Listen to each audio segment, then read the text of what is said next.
This is the Playbook with Girls Only Sports. I am Candace. That is Kay. We have a really exciting episode today. We're going to get into the Colombia versus Brazil match that was all the rage. It was just incredible. We're going to talk a little bit about the USA Nationals in track and field, as well as Kayla Ledecky, keeping her title as one of the greatest athletes and swimmers of all time. And we're going to end it talking about this crazy WNBA season. And we got to get into the Las Vegas Aces getting beat by 53 points. So stick around. This is an exciting show. Once again, follow us on all social media platforms: Instagram, YouTube, Twitter, X, whatever you call it, Facebook, our website, girlsonlysportsnetwork.com. Just this week, I think this is like, if there was Women's Sports Week, I think this one was it. This was it?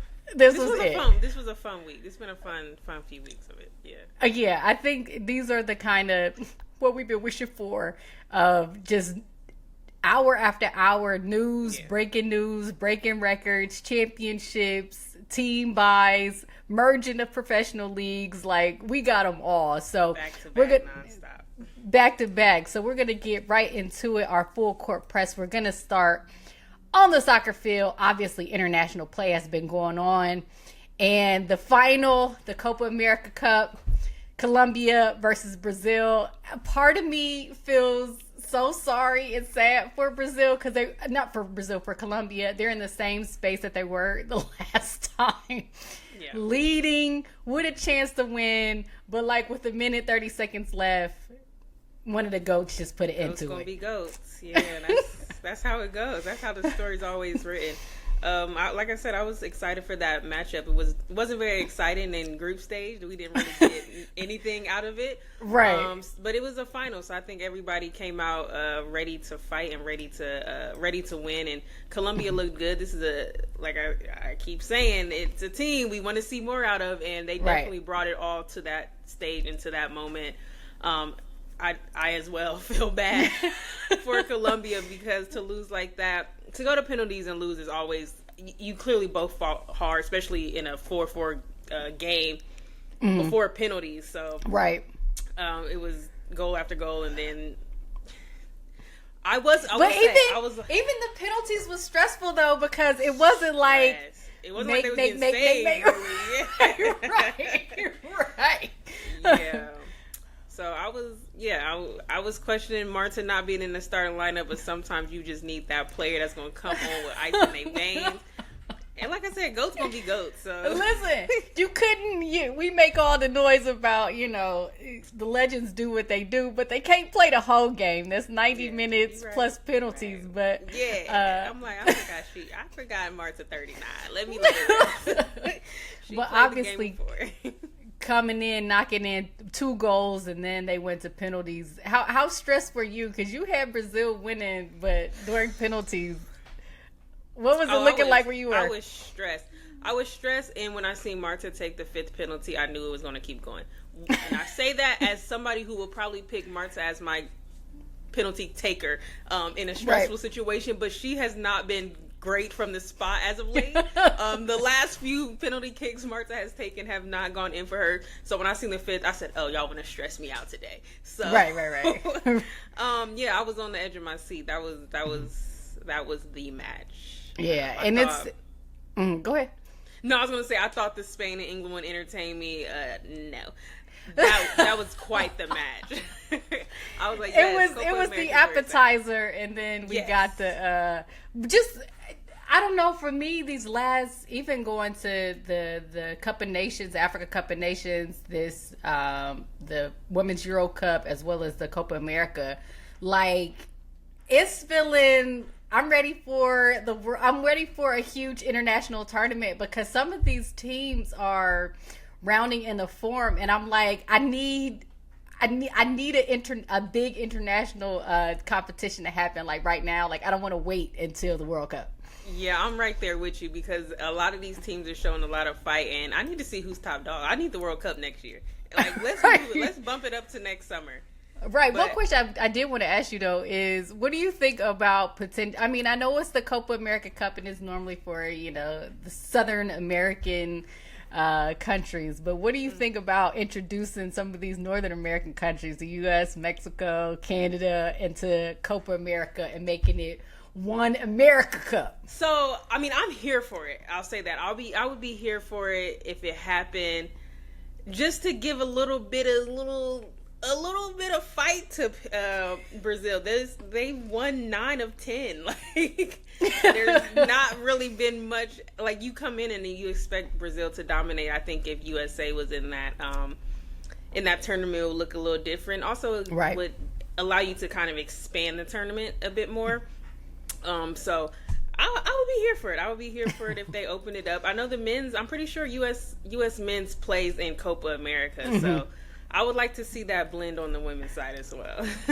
We shall see, but once again, shout out to Brazil, able to capture another Copa America final, and one time for the GOAT. You'll probably hear us say that a lot because there's another GOAT in swimming who continues to do what she does. But NWSL is starting back up, still sticking with soccer. We're going to see all these international players take that nice little international break, then come back. So what are a few teams we should be looking out for as the NWS season it's already started, but it's revving back up. Picks back up.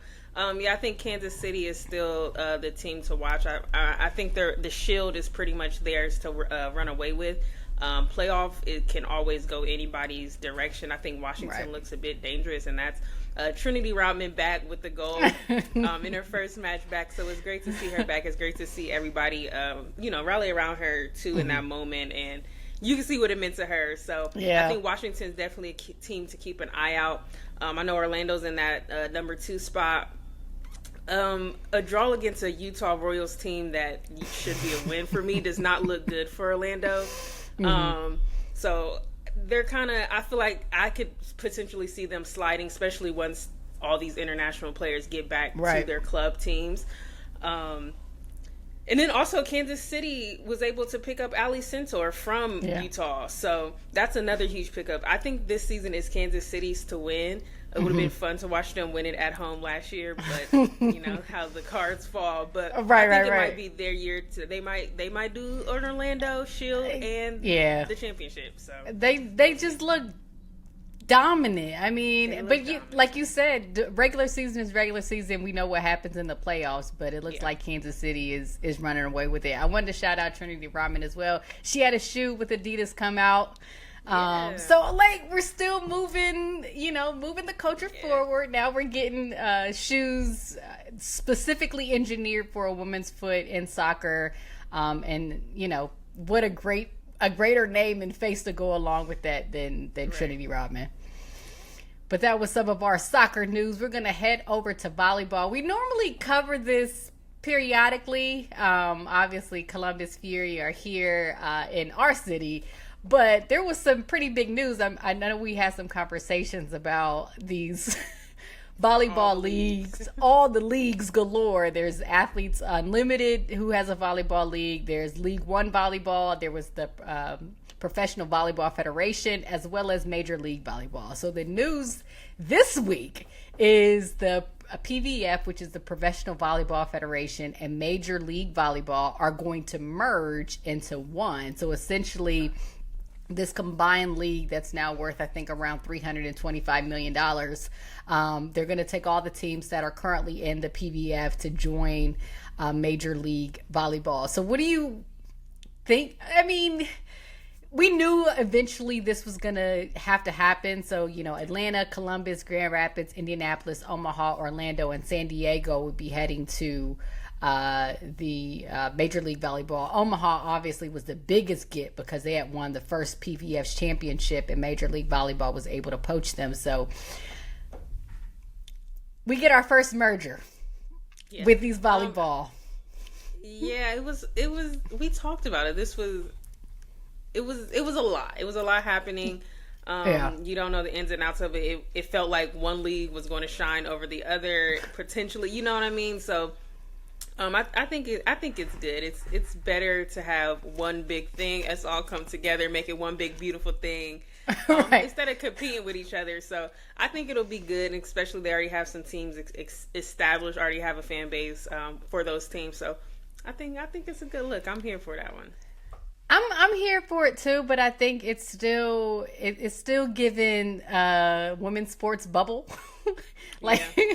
you know what I mean? Where everybody's still kind of excited and trying to make things work instead of actually planning it out and building a sustainable league. Like it's going to take massive amounts of investment for a number of years. Like it's not going to just catch on really quickly. And we still have, now we have Major League Volleyball, we still have League One Volleyball, so we still have two dueling professional leagues that's going to compete for talent, compete for attention.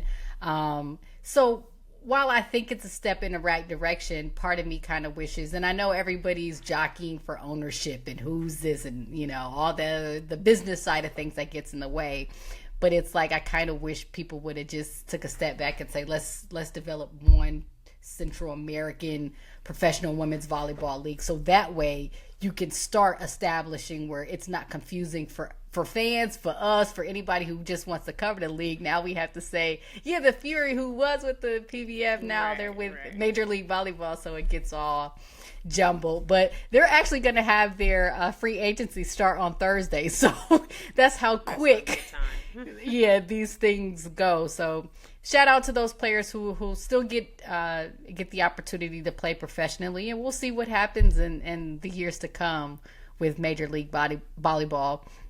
Now heading over to track and field, it was the USA Track and Field Championships. It was the national, so this is the competition that they have before they head to the World Championships. That'll be this September in Tokyo. And as most people know, if you don't, the USA track team is one of the hardest teams to make. You got to get top 3. Doesn't matter if you're number 1 ranked, if you're one of the greatest ever.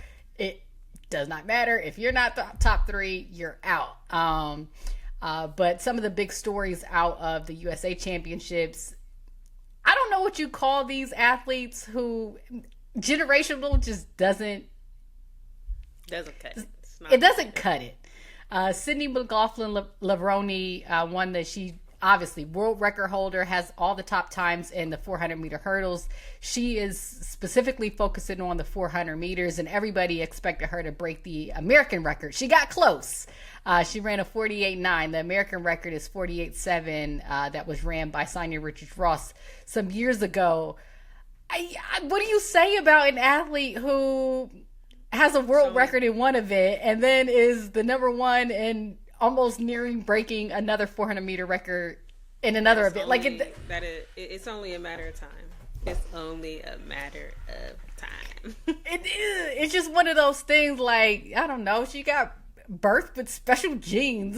Right. Yeah, right. I think one of the interesting things, especially in women's track and field, that we probably often don't talk about enough is that I think, we got kind of spoiled on the men's side real quick with Usain Bolt and he having the ability to break world records and things. My hope is that Sydney, is healthy as can be for the next 2-3 years. Is at her peak, because I really want her to challenge that 400 meter, the flat 400 meter world record, which is I think 47.6, which not a lot of people in 20-30 years at this point have come close to. And if anybody can do it, Sydney, go. She's the one. Not to be left out, Melissa Jefferson Wooden. She is the first women's track athlete since 2023 to win the double in the 100 and 200 meters.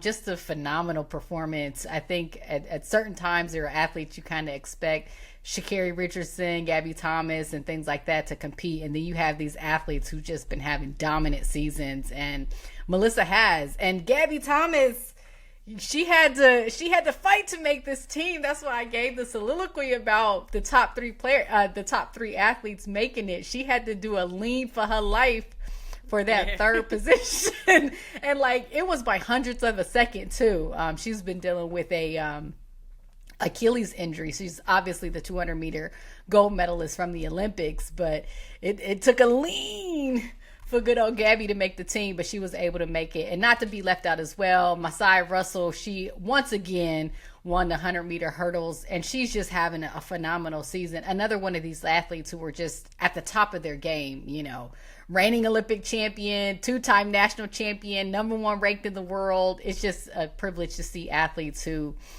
just, are just in the zone. And, we'll see what happens at the Worlds when, all the marbles are at stake. So that happens in December. That was a little bit in the track and field world. Let's hop along to all these other Olympic sports. In swimming, the reason I put this on the list, I know we don't cover it a lot, is Katie Ledecky has some competition. And it was the World Championships, the World Aquatics Championships. And Katie Ledecky, obviously, most people know, one of the greatest, she's the greatest female swimmer of all time and probably have claims to being the best swimmer. I know Michael Phelps would probably have some beef with that. But there is a Canadian swimmer by the name of Summer McIntosh, who is a young one. She's probably the best swimmer right now. She won 4 golds at this World Championship. She was going for a 5th. However, she decided to challenge Katie Ledecky in the 800-meter free. If anybody has the opportunity to watch that race, I'm hoping we can clip it and put the end of it. We talk GOAT with Marta. We got to talk GOAT with Katie Ledecky, because you can even hear the guy who was like commentating. He just knew Katie wasn't going to pull it out. But There's just something that happens when one of the best get in their zone and they just take it all away. Sometimes you just got to lock in and remember who you is, who I am. Right. You got to remind them. This was Katie's 7th World Championship in the 800-meter freestyle. And if anybody wants to know how dominant she is, she has 14 of the top 16 times in this event. The other 2, like I said, are owned by Summer McIntosh, who had a phenomenal Worlds as well. But, come at the queen. Yeah, that's not all this. In due time, no. All in due time. Oh, the yeah, is coming for us. The youngest they is coming for our goats. And I love it though. I mean, it forces the young ones to see there's levels to it, but then it's also a privilege to see just what these special athletes, I think we've taken for granted a bit by not putting a lot of eyes and focus, especially with the Olympic sports that we only get to see every 4 years, and then the World Championships every 2 years, that they're one of the greats for a reason. So shout out to Katie Ledecky and doing what she does. But look, we got to link that somehow, because I don't get too hype off of swimming competitions and races, but seeing her pull that off was exciting. Now let's end this episode off talking about this madness. I'm tired. I'm tired. That is the WNBA season. Like, I know we called it before, it's like the beautiful, dark, twisted WNBA season. It has no rhyme or reason to it. I don't even know where to start. But let's just start at the top. It was news that came out that the Boston Celtics ownership is attempting to buy the Connecticut Sun. I think the offer on the table was $350 million, and also with a promise of $100 million practice facility. However, that sale is pending WNBA approval. So what do you think about Connecticut Sun and in Boston? You see the W. Sometimes you want to be excited for the people ready to invest, ready to give them a facility, give them all these beautiful things. Just make sure you stay good on that. Like, Facts. The excitement is there, the investment is there, but don't just do it once and then think that's it. Facts. I feel like that's where I'm at with a lot of these ownership groups and things like that. I like to give grace. I'm going to give them grace until we see what comes of it. And I'm going to say it's going to be a good time. I'm going to say we're going to have fun with it. Yeah, I've said kind of how I feel. I'm not the biggest fan of the WNBA still leaning heavy on giving NBA teams ownership groups. We already went down this route. There are other ownership groups out there who are willing to spend money. And, why not go after the NFL money if they're willing to spend it? The other part of me is like, what's underneath it, saying that the league is still hesitant on approving it, especially with the CBA coming up, because I'm like, again, this is another team that's getting bought for $325 million.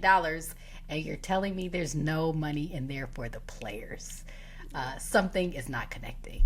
But we shall see. I mean, I guess the Connecticut Sun doesn't have to practice during the playoffs next to a child's first grade birthday party. But could be worse. Could be worse, but beggars can't be choosers. We'll see how that all plays out. And I know the Sun had a couple of games at TD Garden that went over well. So we shall see what this happens like. But we're not going to put our champions hat on for this move just yet. Now, the Minnesota Lynx are rolling. I mean, by far the best team in the WNBA. Only lost 4 games this season. The only team with 20 wins. They make a trade. They trade away Diamond Miller. They get Dejanay Carrington from the Dallas Wings. What's your grade? C. Whoa! You got to give me more than that.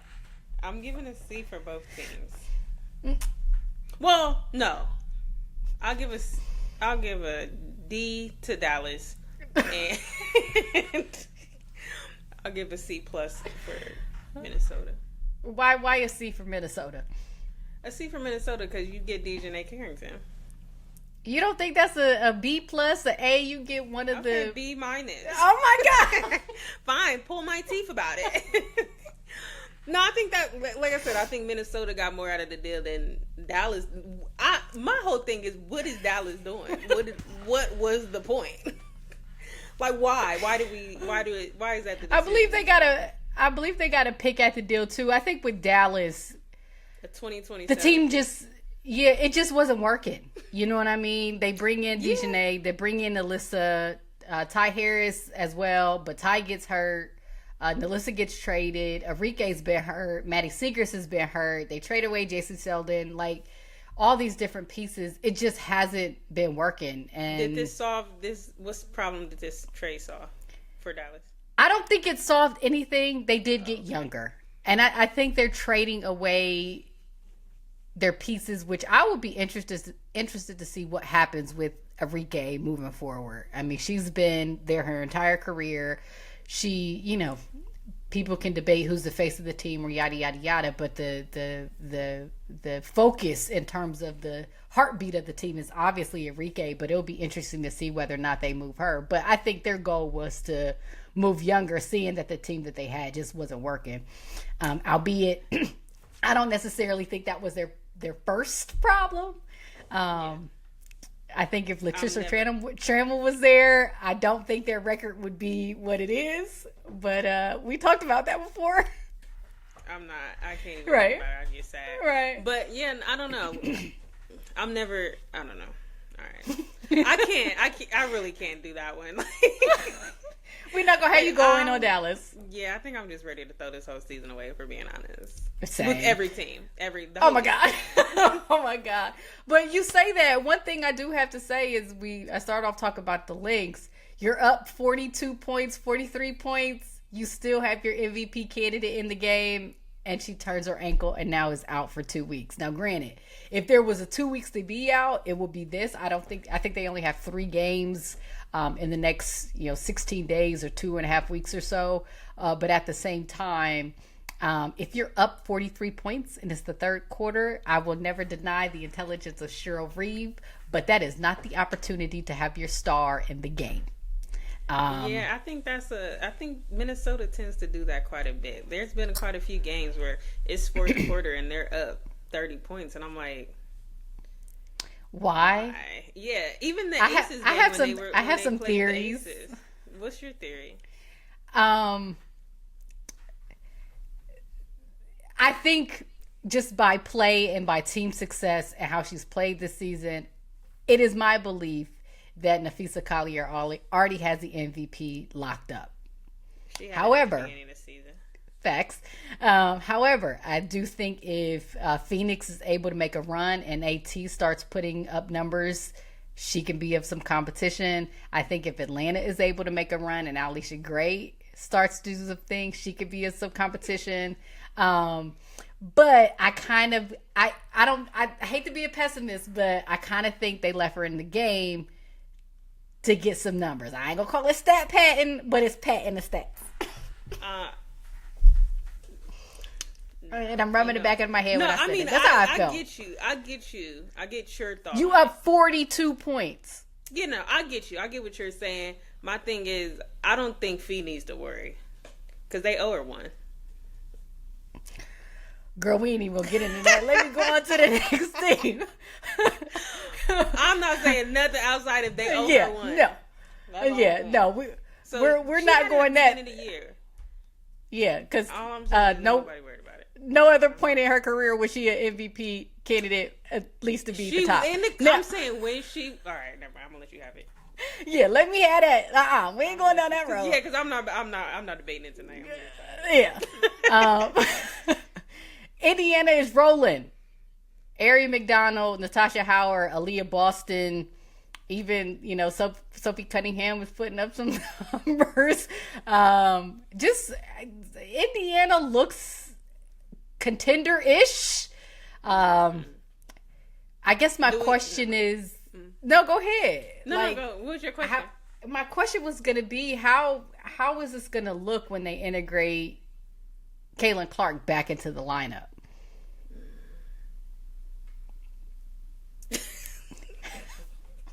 You can't go silent on me. No, I know.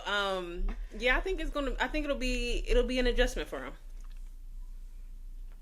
That's all I'm gonna say. It's gonna be an adjustment because they're right now.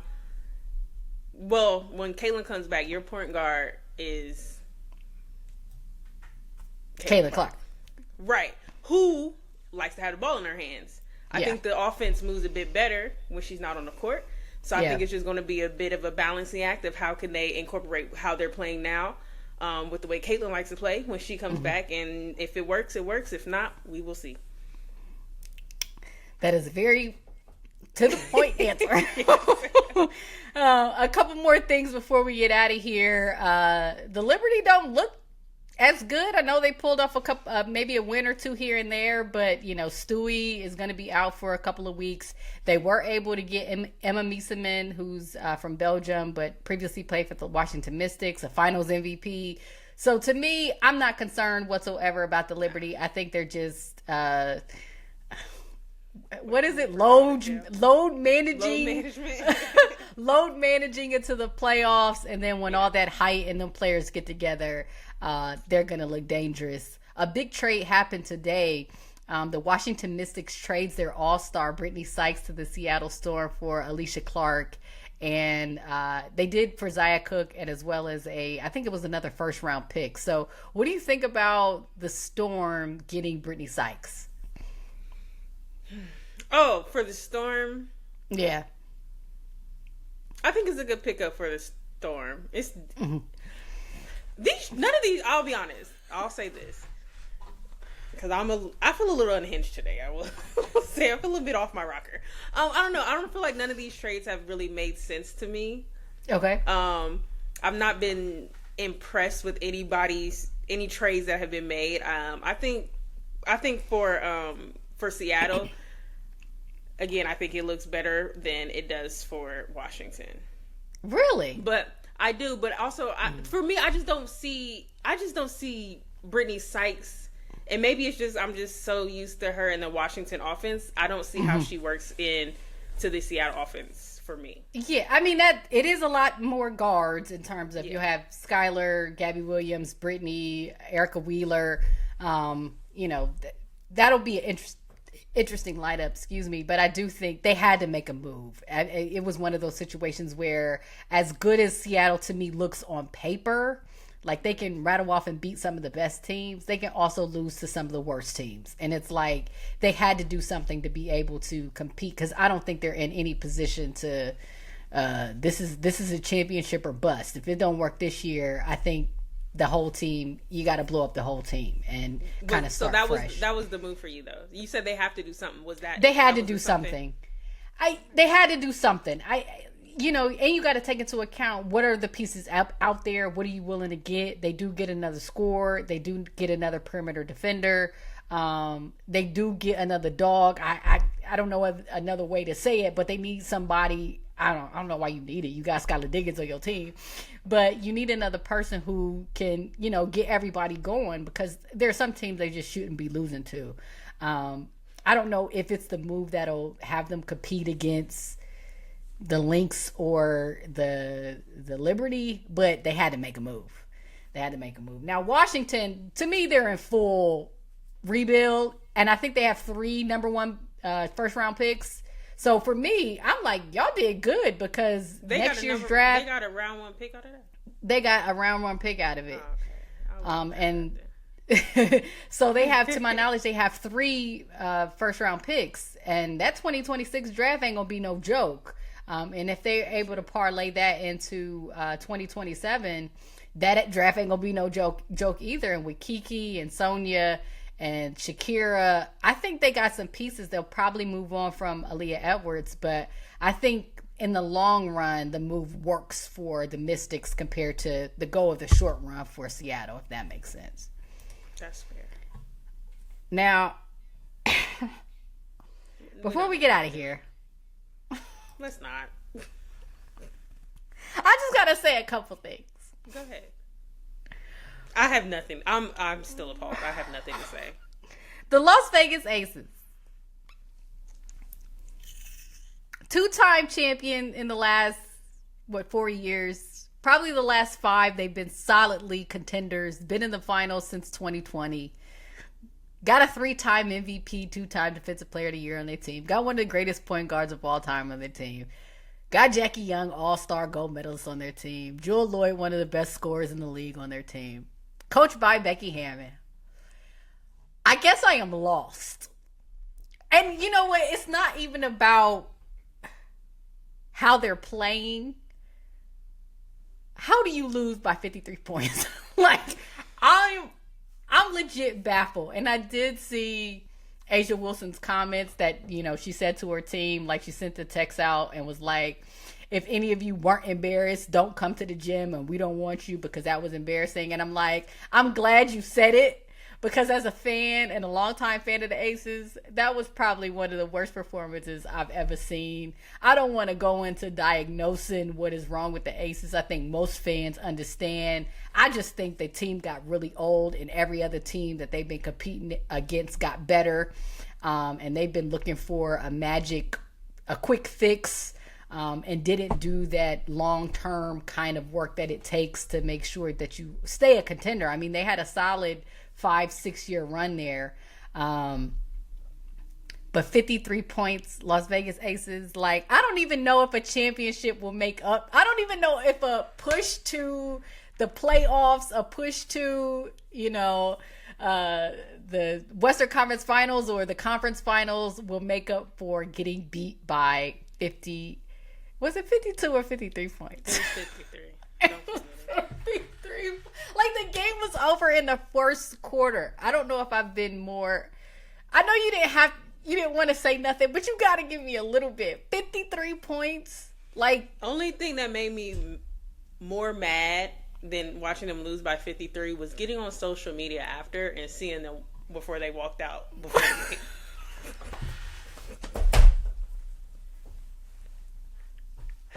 The only thing that could make me more mad was the walkout. Ladies, tighten up. Right. Like, I need serious. Like, I just need. Right. No more tunnel fits. No more dancing in the hallway. No more dancing. No more. Crew. No, nothing. Like, we need complete, utter lock-in. Now, they had a better game the next one, but listen, against the best teams of the league, they have not fared well whatsoever. Haven't beaten the Lynx this year. Haven't beaten the New York Liberty going even into last year. I don't think, they beat the Liberty the last time was probably game 4 of the 2023 finals, which is, but Aces, I'm going to need y'all to lock in. Like, y'all are complete championship or bust mode. And I think one of the great drop-offs for any organization, not making the playoffs. And granted, a lot of those teams are jumbled. They're like a game or two away, but there is no way with those players on that team. Yes, call into the carpet, Becky, Asia. I'm putting it on y'all. Like, no way your team gets beat by 53 points, but we'll see how they respond. Yeah, and locker room's gone. I don't think Becky. I'm questioning. She lost the locker room. She's lost it. Yeah. Everything just seems like, even when you look at their bench, nothing feels right with the Aces right now for me. Yeah. But that's the whole league. So, like I said, nothing. Like, I'm out of the WNBA. Like, but you got the hoodie on. What are you talking about?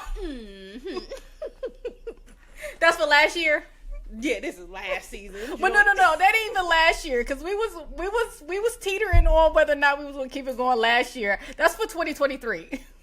Right, exactly. And that was last normal season. It was. But who knows what is going on with this season? We will see. But everybody, just please lock in. We'll try to get you more content with all the news that's coming out, because like I said, things change every other day in the girls and women's sports world. But as always, follow us on all social media platforms: Instagram, YouTube, Twitter, TikTok, Facebook, our website, girlsonlysportsnetwork.com. Once again, I am Candace, that is Kay. This is The Playbook, and we are Girls Only Sports.